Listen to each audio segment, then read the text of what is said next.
do that. So we are on page 31 in your grammar book. So go ahead and turn to that page 31. Every once in a while, we'll have a really short lesson like this. So that's kind of nice. We're talking about homophones. And that word homophone, the prefix is called homo. That means same. And then phone is sound. So really what the word means is same sound, homophone. So a homophone is a word that sounds like another word, like exactly sounds the same, but it's spelled differently and it has different meanings. Okay, for instance, right here, the example is there. You see how you have there, and there.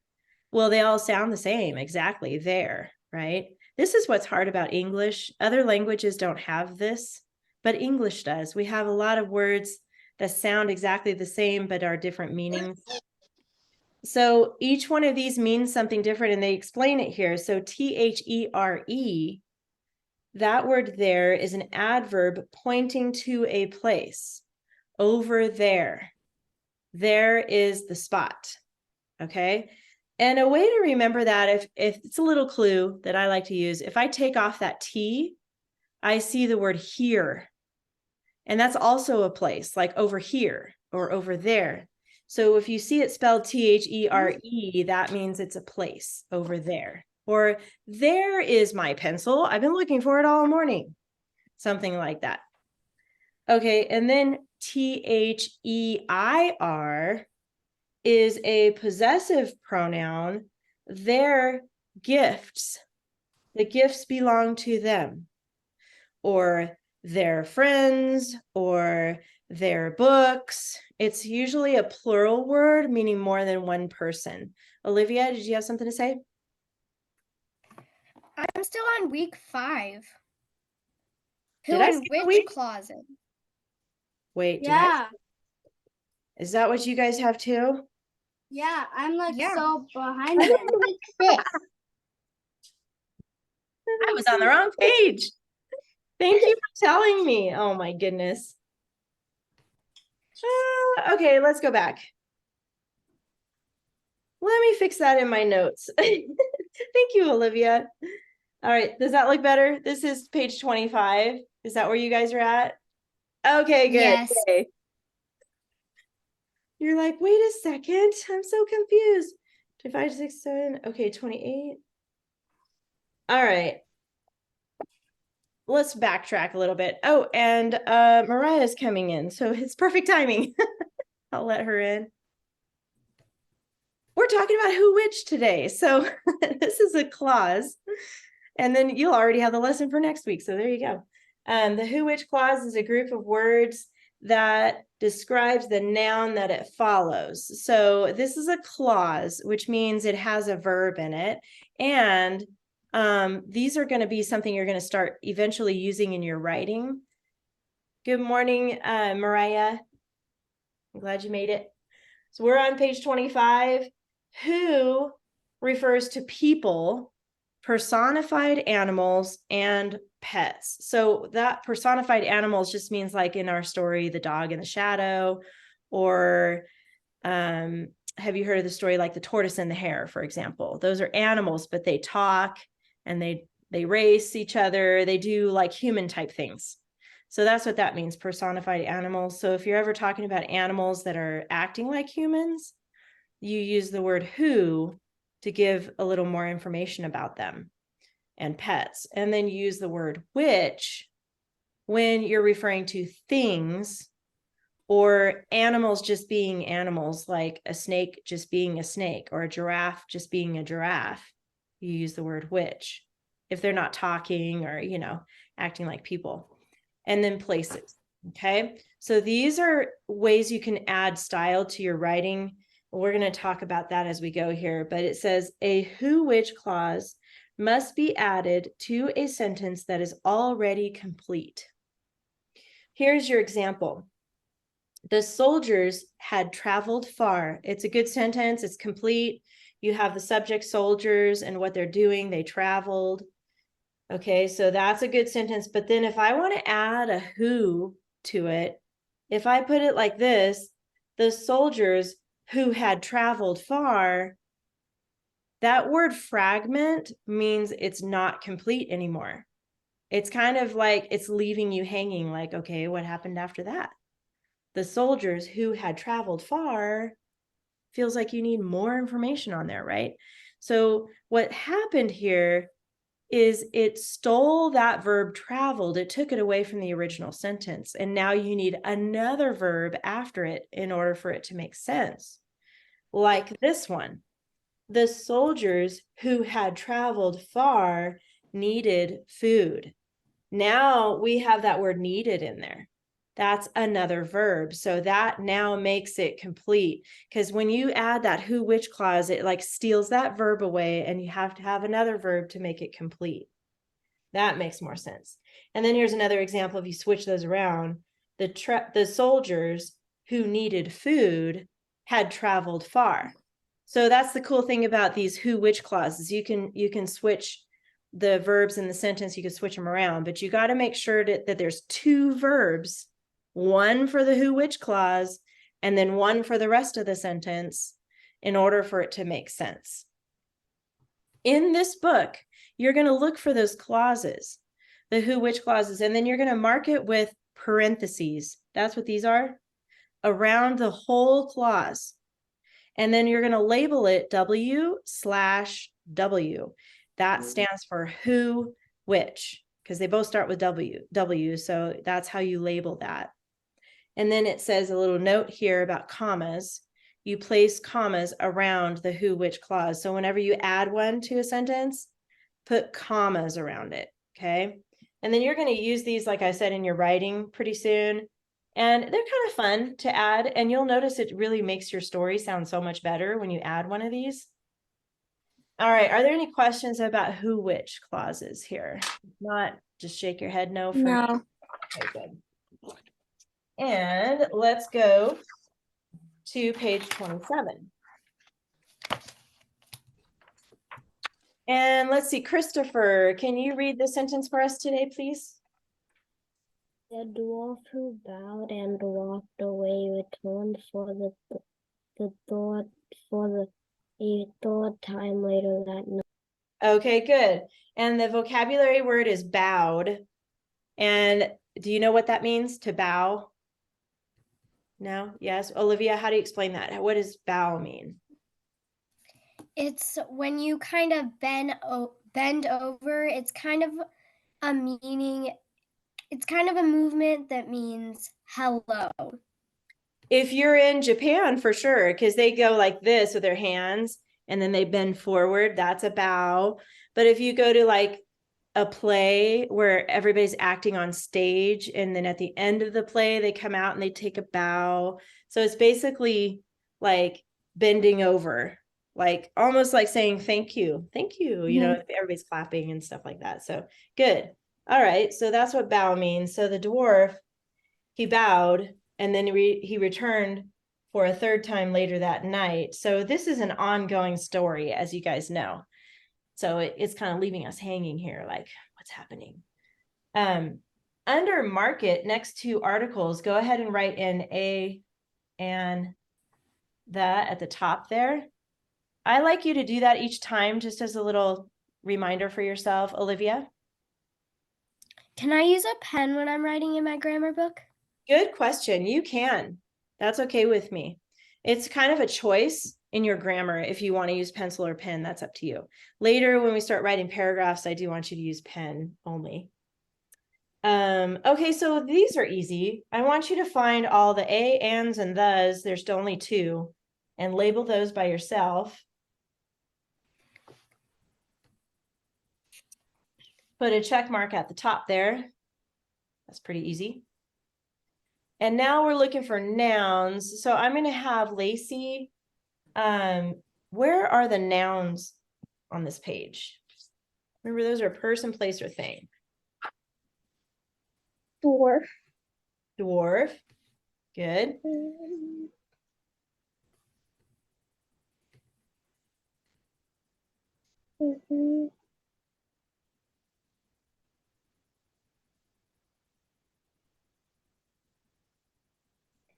That's all I can see. There's two more actually. Does anybody else know what they are? What about Phoenix? Do you see another noun in there?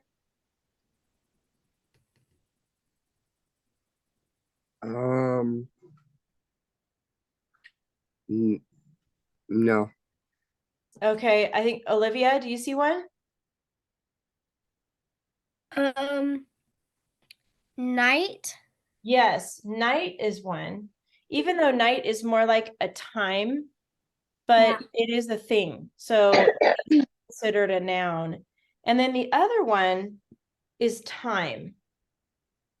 And that's a little trickier, but remember when we see that article, we know that a noun is coming. When we see a or the, like here with the dwarf, well, third is more of an adjective, but time is considered a noun. So time and night. That was a little trickier. Yeah. And how about Cash? Can you find the who, which clause? And remember, it starts with who or which. Mm. You see who or which in there? Yeah. Okay. Do you know how to find the whole clause? It starts with who. What do you think it is? I'll give you a clue. There's commas around it. Mm.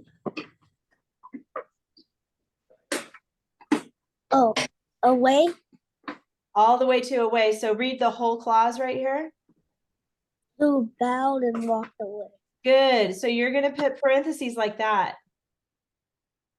And then right on top of who, you're going to put W/W. That's how you label these. It gives you a little clue on top here. And it shows you the WW with parentheses. So that's how you find it in your book for your homework. You look for who or which, and then you look for the whole clause. You'll see them with the commas there. And that'll tell you the whole clause, who bowed and walked away. Good. How about, let's see, Lacey, which word should be capitalized here? The. Good. Good. And then Liana, how about what goes at the end mark? Period. A period, just a period. Most of the time it's just that. And there you go. Make sure you put check marks at the top so you can keep track of where you're at with that. Because I'm telling you later, the list gets longer. You got to find a bunch of stuff in there. Right now, they're still pretty easy. And that's it for that page. So later, after class, you can rewrite it down at the bottom. Make sure to remember to capitalize and put your period. Make sure to indent also. See how it's moved over a little right here? That's signifying to you this is the start of a new paragraph. So when you write it here, make sure you move over like a paragraph, okay? Olivia? When you're rewriting it, are you gonna put the what are they called? The little lines that go before who and after away? No, good question. That's just showing you where it is, but when you rewrite it, you don't need the parentheses. That's what those are called. But you do need the commas. So you got to make sure to put those commas in. Okay. Good question. Lacey, did you have a question too? I have my book now. Oh, yay. Woohoo. All right, you guys, we're done with grammar. So you can write that sentence down later. If you already started on it, that's good because got a head start on it. But now we're going to get out your binder. And I want you to get out which one did you guys do? Let me double check here. The bald man and the fly? Yes, get out the bald man and the fly. Thank you. The bald man and the fly. Give me a thumbs up if you were able to write that paragraph for your homework. Did you write that paragraph? Good, Christopher. I see that. Good, Phoenix. Okay, good. Liana, get your paragraph out. And you're going to get out all the stuff in your front pocket of your binder. Okay, that's where you keep the stuff you're working on.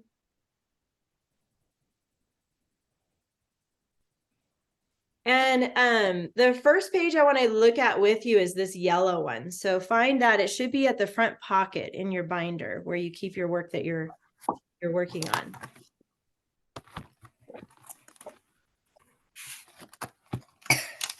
Okay, give me a thumbs up if you have this yellow page in front of you. Good, I see that. Yellow, page 27. It should be in the front pocket with all your bald man and the fly stuff.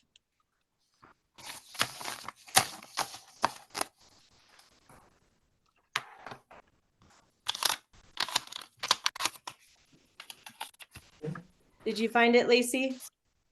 Okay. And how about Olivia? Do you have yours? Um, Oh, there it is. Yeah, that looks like it. Okay, yes. good. Okay, this page right here, you'll see at the very top, it's called Stylistic Techniques. And this class that you're taking with me is called Structure and Style. And it's talking about your writing. When you go to write, there's structure with your writing, like sentences, and you use periods at the end. Hold on. I'm sorry, Mariah. Just saw your chat. I didn't call on you earlier because you're not in my Zoom. Here, I got you now. Okay, sorry about that. I'll remember to call on you, Mariah. Anyway, and then style. If you think about style, like hairstyles, for instance, like my hair is pretty long. It's most of the time it's straight, but when I braid it, it makes it a little wavy. Or some people have short hair, some people have curly hair, some people have their hair styled. That's called style, right? There's another, your clothes have style, because sometimes we dress up like for weddings or for church or something like that. We wear dressier things. And then when we go to the beach, we're wearing our swimsuits and hats, and you're out in the sun. So style for writing is the same way. And what this is teaching you is how to have more interesting words in your stories to give it style. That word dress ups, that's kind of like what we're talking about here. When you dress up, that's giving yourself style or giving your writing style. Next to number 1, I want you to write this. It's a little dash ly, and then you're going to put adverb. Dash ly, adverb. So write that next to number 1. This is the first dress up style word that you're going to start adding to your writing. And ly adverb, an adverb is just that. It adds to the verb. I like that they named it that because that helps me remember. So if I have the verb chased, like I think I talked to you about this before, the dog chased after the cat, right? I could add an adverb and say the dog quickly chased after the cat, or the dog frantically chased after the cat. The dog hungrily chased after the cat, right? So there's a lot of ly words you can choose from to make that verb even more descriptive and give it more style in your writing. So that's something we're going to add. Now that's all we're going to write on this page.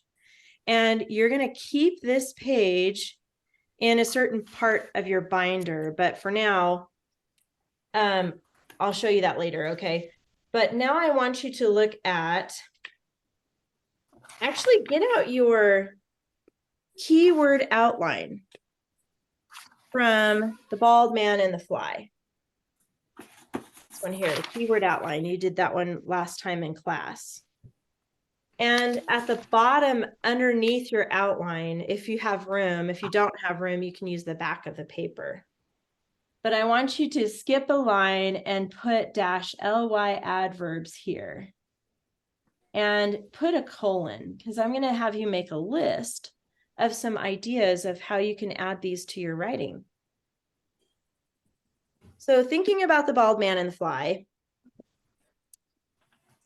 remember when at the beginning of the story, he's hot, he's tired, he sits down on a rock, okay? And if he's sitting down, that's a verb, right? Sit, So we could put an adverb there. What's an adverb we could use? He somethingly sat down on a rock. He tiredly sat down on a rock. We could use that. Go ahead and put tiredly. That's a kind of a fun word to use. Or maybe slowly sat down. Maybe he was like really tired and he's like, ooh, I think I'll take my time sitting down here. He maybe he was happy to sit on a rock, right? Because he was tired. Happily, the tired traveler happily sat down on a rock to rest. What about when the fly comes into the scene, right? The fly comes in and is buzzing around his head. And that word buzzing is a verb. So this is how you tell where to put an ly word. You think of a verb first. You look for a verb. So what's an ly word to describe how the fly is buzzing around? Anybody have any ideas? Like the fly somethingly buzzed around his head. Phoenix, you have an idea? The fly aggressively. Ooh, yes, aggressively. Oops, I don't know if I'm spelling that right. Let me look this up. By the way, you know, I've told you before, I think, and if not, I will tell you now, spelling is not easy for me. I struggle with spelling. So if you struggle with spelling, I can relate to you, okay? I never can remember. Is there an E in there? There is. I just looked it up. So, and I'm a teacher, so that should encourage you that if you struggle with spelling, don't let that stop you because you'll make it. Don't worry about that. I still struggle. I'm thankful for my little phone. I can go, how do you spell this word again? Okay, so good. I like that. The fly aggressively buzzed around his head. Do you have one, Lacey? Another idea? I wasn't here last. Oh, okay. So you need to go back and watch the recording from last week. Okay. Go ahead and just make this list on a new piece of paper. Okay. And then you can watch the recording and catch up to this later. It's okay. How about annoyingly? Annoyingly buzzed around. Or constantly. That's the thing about flies. They are relentless. They just keep coming and buzzing and buzzing and buzzing. They don't stop constantly. And then think about the part of the story. Oh, do you have another one, Phoenix? Yeah, the frantically. Frantically, okay. Think about the part of the story where he's actually smacking the fly. How can you explain that? He's the traveler somethingly smacked the fly. How does he do that? What's a good word to describe how he smacked the fly? Okay, Cash. Hurtfully. Say it one more time. Hurtfully. Hurtfully. Okay. What else? I think I saw somebody else's hand. Olivia, did you have an idea? It was the same one. Okay. How about like violently? He's like, ah, get away, fly. Violently smacked the fly. Or angrily, there's a good one. Okay, we'll stop there because we're running out of room. If you ran out of room, you can use the back side of your paper. That's okay. But this is a great list for you to use. Now, I want you to look at your paragraph about the bald man and the fly. And I want you to find a verb, and you're going to add one of these ly words to your story. Now, mine is not complete. You guys finished yours for your homework. For instance, right here, there was a fly buzzing around the old man's sweaty, bald head. When you add a word, I want you to do this on your page too. And I'm going to put mine right here before buzzing. That's a little caret symbol. Remember how we talked about that before, where if you want to add a word, do that little arrow here. He's somethingly buzzing, the fly was buzzing around his head. I'm going to choose that word, annoyingly.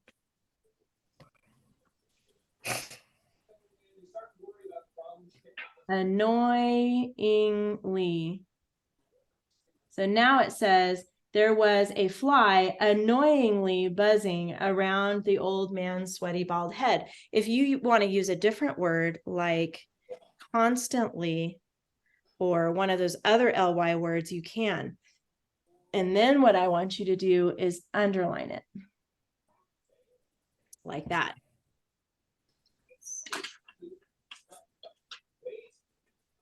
Okay, now, did you guys get that? Give me a thumbs up if you added an ly word to your story. Good, I see that, Mariah. Good, Liana. Did you add one, Christopher? Phoenix, did you have something to say? I can't find any of my books right now, so is it okay if I do it after the Zoom, like, so I have more time to find it? Yes, that's fine. Just next time, try to get it before you turn on the Zoom, but that's okay. I understand. I know, I'm sorry. It's okay. It's okay. Lacey, did you want to say something? I thought I saw your hand.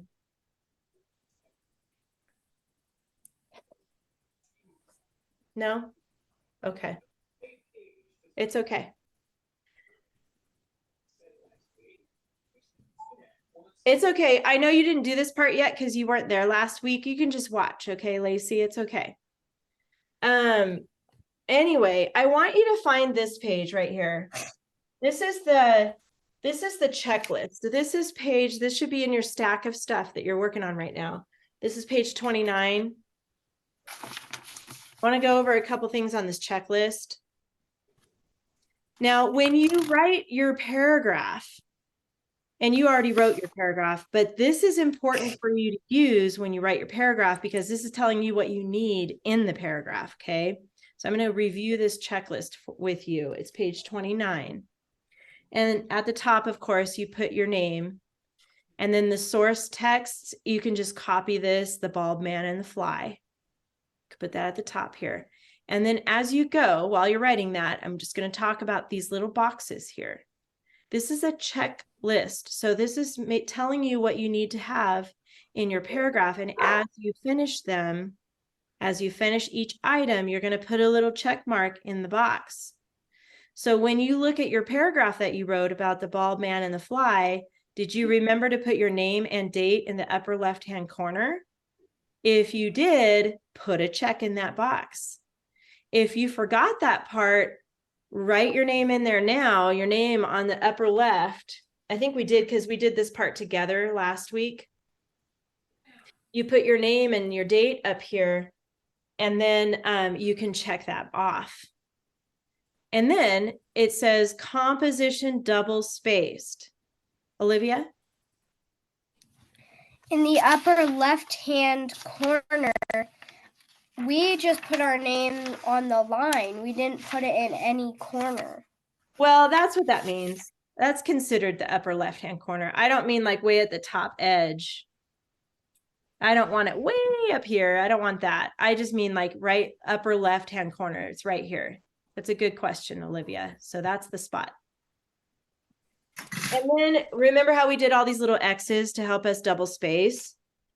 That's what that means. Composition double spaced. Yep, we did that. Put a check there. And the next box says title centered and repeats 1 to 3 key words from final sentence. That is a title rule. Now, let me tell you really quick. It's like in music when you're listening to a song and it has a certain sound at the beginning of the song. And then at the end of the song, that sound comes back or that word comes back and it makes your brain happy, right? It feels like it's resolved in your brain. And it's the same idea here. When you come up with a new title, you're going to use 1 to 3. So it can just be 1 to 3 words from the very last sentence to use in your title. Okay, so I want everybody to look at the last sentence of your paragraph. Everybody look at your very, very last sentence. Does anybody want to read the last sentence of your paragraph? Anybody feel like reading what you have? The very last sentence. Okay. Do you have your paragraph, Mariah, in front of you? Oh no, I didn't finish it because I had my other work. So Okay. That's okay. Olivia, how about you read your last sentence and then we'll help you come up with a title. We could hurt somebody or ourselves when we get angry. Good, nice sentence, and that wraps it up at the end. So looking at that sentence, to pick a title, it says you're going to repeat 1 to 3 key words from that final sentence. So what do you think, Olivia? What kind of a title using 1, 2, or 3 of those words? By the way, you can use other words too, but at least one of them has to come from the last sentence. Can you think of a good title using one of those key words from the last sentence? What do you mean a title? Like a title for the story? Yes, good question. See how we put that blank line there? So that's a space for the title. So we could put like,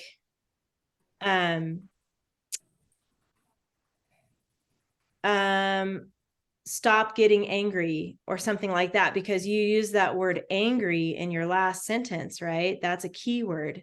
So we could call this paragraph, give it a new title and say, stop getting angry. That could be your title. Or your title could use the word hurt.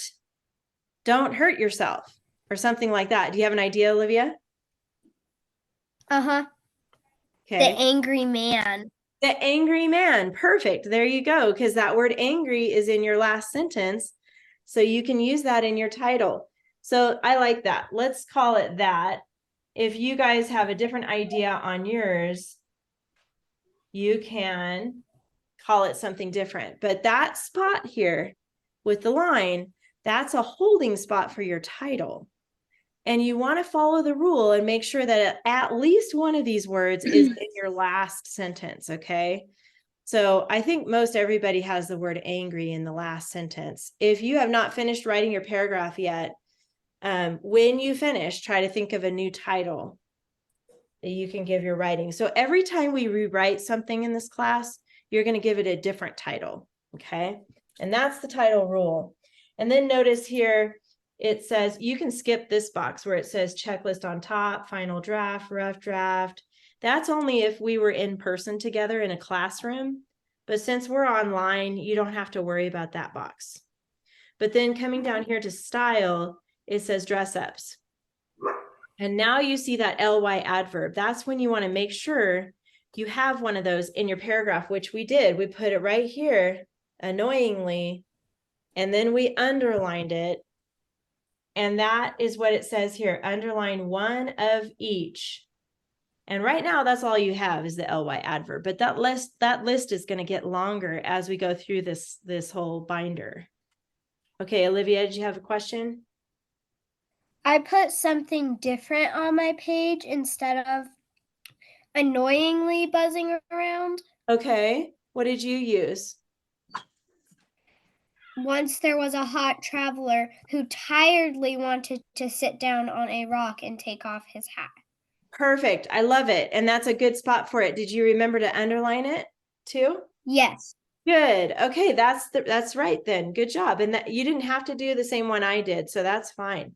And then it says to underline it. And then down here, the mechanics part is just talking about making sure you capitalize your first word of your sentence, making sure you have your end marks in there. And then here where it says complete sentences, does it make sense? The best way to find out if it makes sense is to read it out loud to yourself, to your dog, to the mirror, to your stuffed animal. I mean, you can read it out loud to whoever, but when you're reading it with your mouth and your voice, you're going to catch any mistakes you make. So you want to make sure it makes sense. And that's the way to do it. Read it out loud. Okay. And then checking your spelling. Like I said, I struggle with spelling, so I don't expect all the spelling to be perfect. And your mom and your dad or whoever your parent is that's helping you can check your spelling too. Okay. That's how you use this checklist. As you complete each one of these things, you're going to check in those boxes. Okay. And there's a new one for the next lesson here. So now what I want you to do is get your binder out, and I'm going to have you organize a few things. So try to do this very carefully. I want you to get your binder out. And the first thing I want you to put away in the binder is this yellow page. This is going to go behind the tab that says, it's kind of toward the back here. It's kind of like way back here. It says stylistic techniques. So look for that tab that says stylistic techniques right there. Okay, good, Lacey. I see that thumbs up. And then behind that tab, you look for stylistic techniques. Turn that tab over, and that's where you're going to stick this yellow page right there. Okay, inside the rings, right behind stylistic techniques.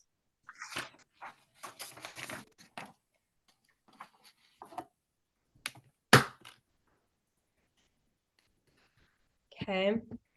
Once you have that put away, I heard your clicking of the binder. That's good. Close your rings. And then the rest of your pages, which is the first one here, this is the checklist, your paragraph, your keyword outline, the original story, the bald man and the fly, and then this one on top. This is the lesson plan page where it starts with week 3, the bald man and the fly. All of that now goes behind the tab that says finished compositions. This one here, remember how we put it in there when it's finished? We're finished with this. Some of you aren't finished yet, like Lacey and Mariah. So you'll want to keep this part out still until you get it finished. But if you're already finished with your paragraph and everything and you already turned it in, go behind the dog in the shadow, go behind all of that, and the scorpions one, go to the past, all that. And then at the back of that, you're going to put the bald man and the fly. Go ahead and put all those pages in there behind that. And then close your rings and give me a thumbs up when you're done putting it away. Okay, good, Phoenix. Cash, do you have I kind of see your hand there. Did you have a question for me? Yeah, which one of the things that I put it away and I forgot? Okay, Phoenix, can you help him right there? Yeah. Okay, thank you. It's the finished compositions one.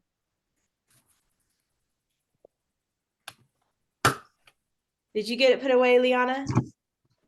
Okay, good. Christopher, did you get yours put away?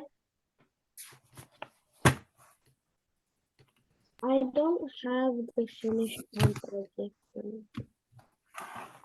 You don't have that tab? It looks like this.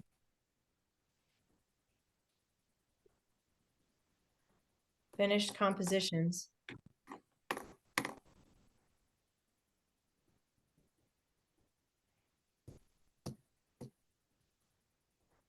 You don't see that one there?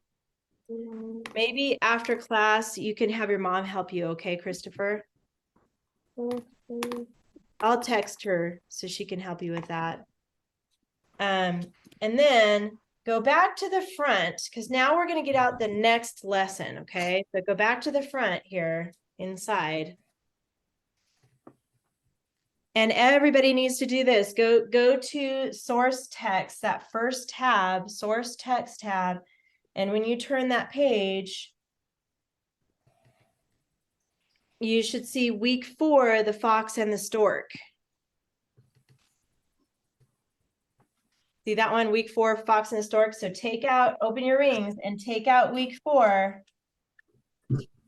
And it should be 1, 2, 3, 4 pages that you take out.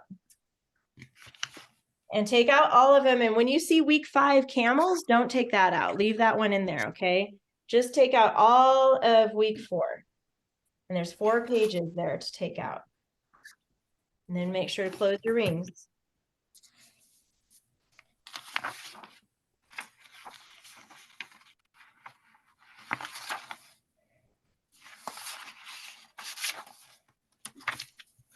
Okay, give me a thumbs up when you got those pages out.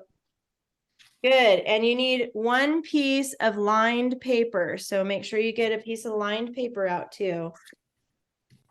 Olivia? I've read this story a bunch. Oh, good. You're probably really familiar with it then. This is a good one. Yep. It's another, I think it's another Aesop's fable. Yeah, it is. So you can learn a lesson from it. It's a good one. Fox and the stork. Okay.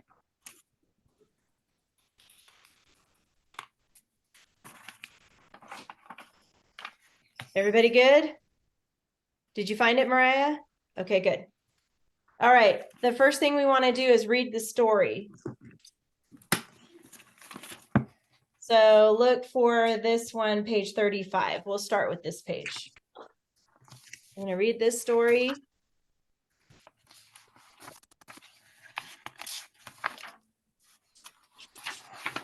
And then we're going to build a keyword outline with it, okay? I'm going to read it. You guys can follow along. Did you find it, Lacey? You have the story? Go ahead, Lacey. Everything sort of fell out. Just now it did? Oh, no. I was trying to lift through it and then it just flipped. Is your mom at home? Not right now? Well, later you'll need your mom or your dad or somebody at home to help you fix it, okay? Well, it didn't like fall out as much. It just sort of like, it wouldn't go back in. Oh. I have all of them. They're in the right order. It's just hard to put all of them in. You can fix that as you're listening to the story. That's okay. You can work on that, but make sure you have this story out, page 35. Okay. Okay, so it says, a fox invited a stork to supper and served him soup in a shallow bowl. While the fox easily ate the soup, the stork with his long pointed bill could have nothing and left hungry. A few days later, the fox was invited to a meal with the stork.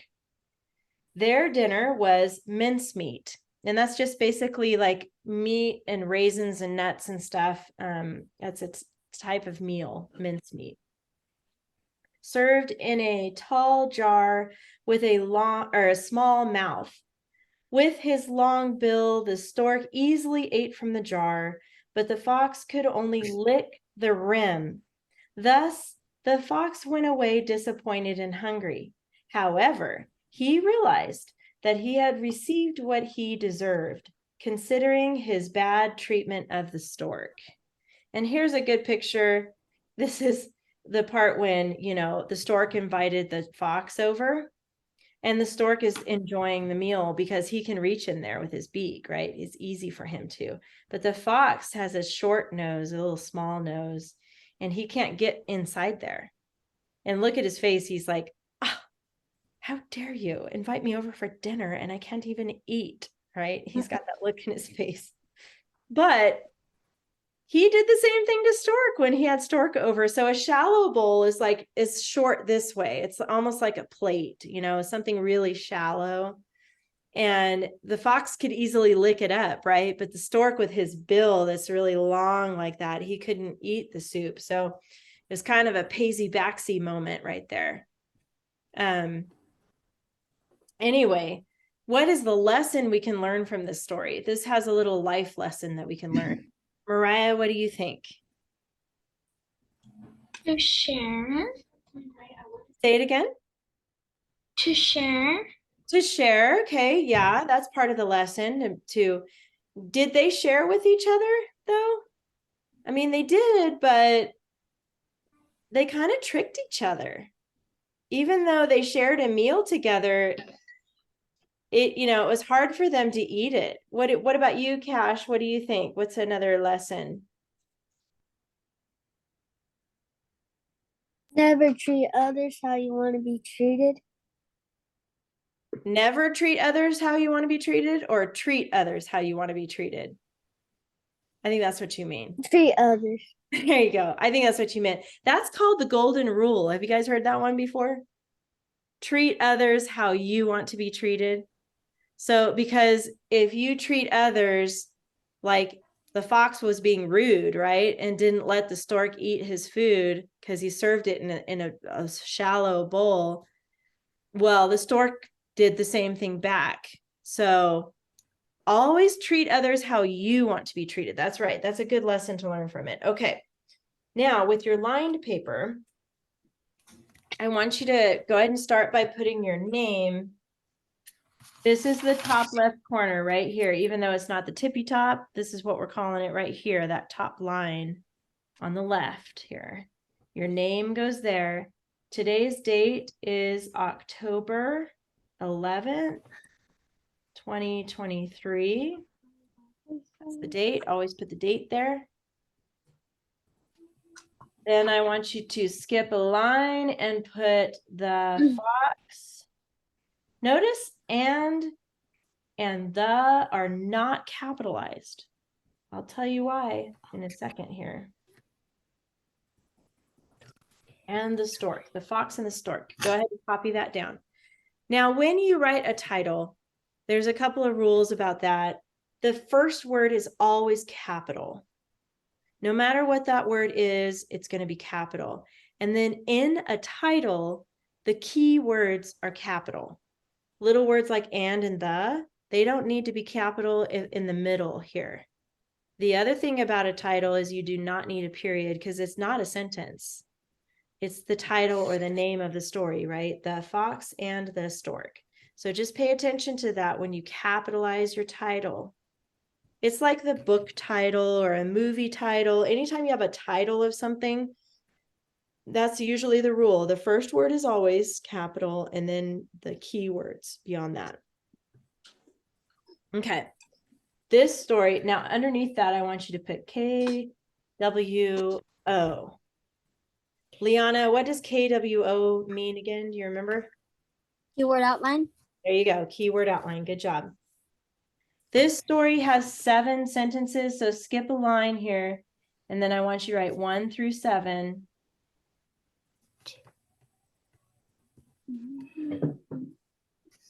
Now we have our keyword outline set up.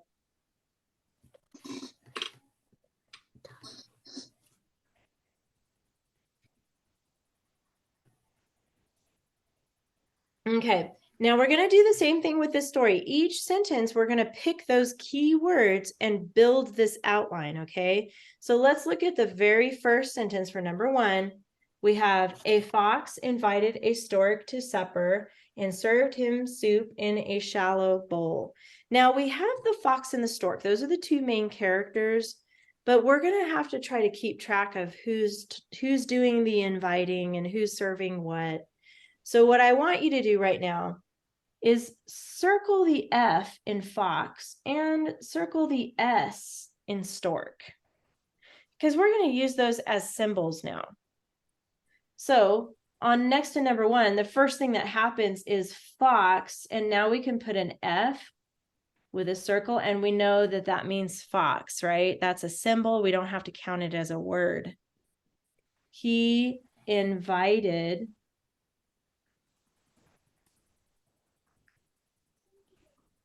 S, the stork, right? Fox invited stork.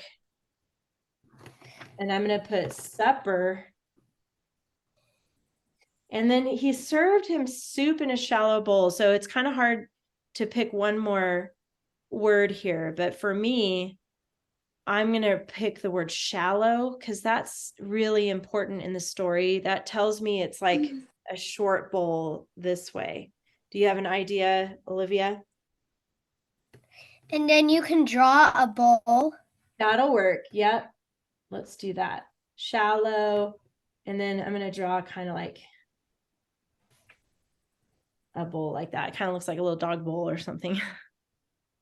But see how it's shallow. It's not very deep. Sometimes we have bowls that are deep, like a ice cream bowl or something like that. But he served it in a shallow bowl. Good. The next sentence, while the fox easily ate from the soup, the stork with his long pointed bill could have nothing and left hungry. So what I'm going to do this. I'm going to say the fox with the F again. Easily ate. So I'm going to put easily. He easily ate. So you can remember why we have easily there. And then the stork, S again, because we need to keep track of these characters. He had a long bill and could eat nothing. So I think what I'm going to do is put like a head here and then like a long shape like that. Like that's his nose or his beak, right? I'll put a little eyeball here. And I'm going to put bill. By the way, bill is beak. But on a bird, sometimes it's called a bill, like a duck. It's not pointy like a hawk beak is like really sharp, right? So it's kind of rounded at the end here. So the fox ate easily, but the stork with his long bill could eat nothing. And he went away hungry. He left hungry.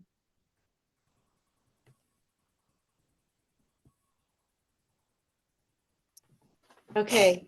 And I'm kind of going through this kind of fast because I'm hoping that we can finish this outline before the end of class. So I'm going to keep going. The next one says, a few days later, the fox was invited to a meal with the stork. Now it's switched, right?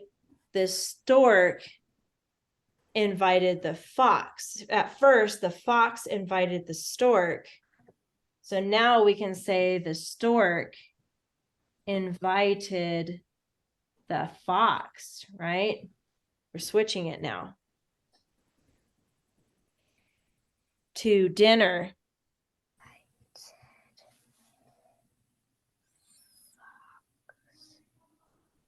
And this time he served it. How did the stork serve dinner? What did he serve it in? Oh, wait, hold on. I went too far. Sorry. He invited to have a meal with the stork. So the fox, okay, so the stork invited the fox over for dinner. I messed up on that because it says meal, not dinner. I accidentally went ahead of myself. So I'm sorry if you wrote in pen. I did too. Put a line through it and put meal. That's the key word here. A few days later, the fox was invited to a meal with a stork.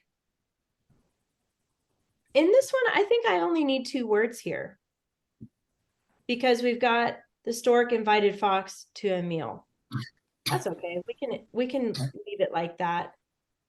And then the next sentence for number 4, that's when he uses the word dinner. Their dinner was mincemeat served in a tall jar with a small mouth. Okay, so that's what we'll say dinner. Tall. And then I'm going to draw a little jar here.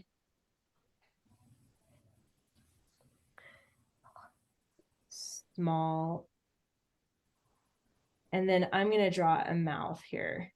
So do you know what that means? Like a small mouth? That means the top of the jar. Mhm. The top of the jar was really small. And you can see that in the picture here.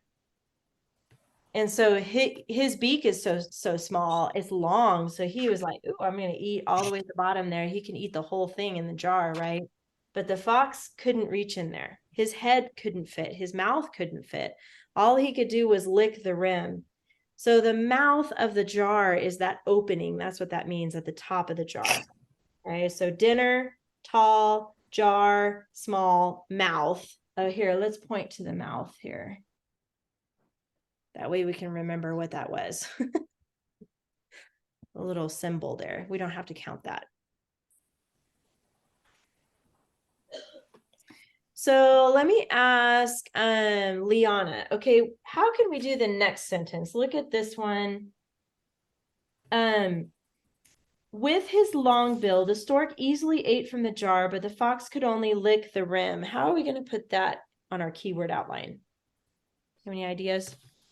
Mm,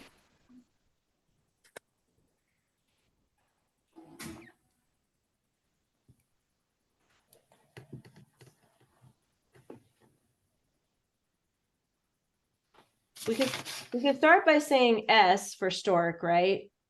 Stork easily ate. So let's do S. And then we'll put bill because he's with his long bill, and then easily.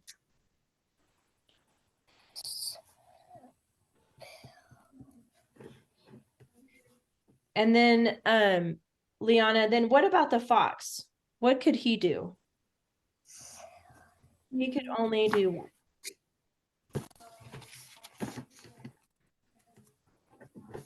right here. With his long bill, the stork easily ate from the jar, but the fox could only lick the rim. So let's put F and lick. Oops, here, let me move this up so you can see it. There you go. So I have stork, bill, easily, he ate easily, fox, lick.